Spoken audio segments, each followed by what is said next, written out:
നമസ്കാരം. അപ്പോൾ വീണ്ടും തട്ടുകട. അപ്പോൾ ഇന്നത്തെ ഒരു സ്പെഷ്യൽ എന്ന് പറയുന്നത് പക്ക കോമ്പിനേഷൻ ദോശയും ബീഫും ആണ്. അപ്പോൾ ഒരു സ്വയംഭൻ ദോശ ചൂടുന്നതിന് വേണ്ടി ചട്ടി ഒന്ന് ചൂടാക്കി കലക്കി വെച്ച് ദോശമാവ് ചൂടായ ചട്ടിക്ക് മീതെ ഞങ്ങൾ ഒഴിച്ചപ്പോൾ കാണാൻ എന്താ രസം.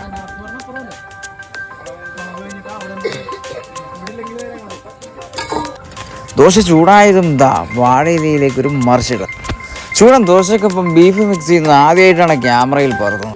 എന്തായാലും സ്വയംഭൻ കോമ്പിനേഷൻ തന്നെ. അപ്പോൾ തട്ടുകടയിൽ നിന്നും ബീഫും ദോശയും ഓർഡർ കൊടുക്കുക ചൂടോടെ. ഒട്ടും തന്നെ ഒരു മായം പോലും ചേർക്കാതെ വളരെ ശുദ്ധമായ രീതിയിൽ അവന് രുചിയേറും വിഭവം പോലെ തന്നെ ബീഫും ദോശയും ഒരു പക്ക കോമ്പിനേഷൻ. ബീഫ് കറിയിലേക്ക് ദോശ ഇങ്ങനെ അറുത്തറുത്തിടുന്നൊരു സീനുണ്ട് മോനെ, ഒന്ന് കണ്ടു നോക്കണം. പിന്നെ ഒരു മിക്സിങ്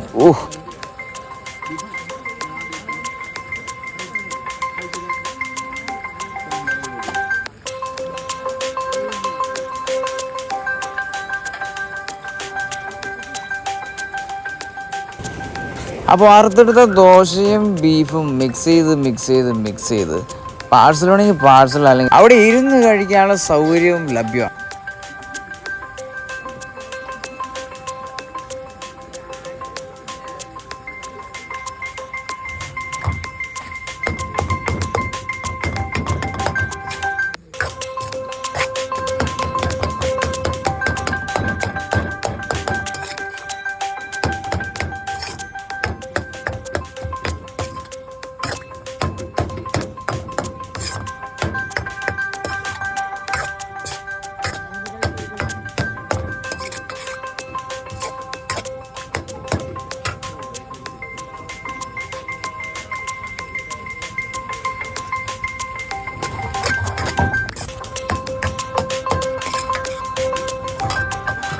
ഇപ്പോൾ പാഴ്സലായതുകൊണ്ട് തന്നെ വാഴയില എടുത്തിട്ടൊന്ന് സ്റ്റൗവിൽ വെച്ചൊന്ന് വാട്ടിയതിന് ശേഷം വാഴയിലയിലാണ് പൊതിഞ്ഞു കൊടുക്കുന്നത്.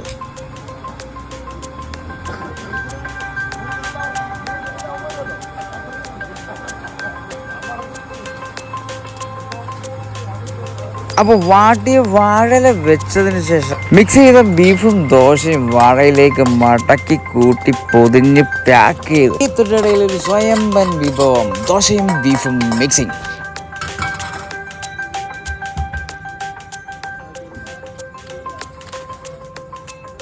അപ്പോൾ എല്ലാവരും തട്ടുകടയിലേക്ക് വരിക, ദോശയും ബീഫും.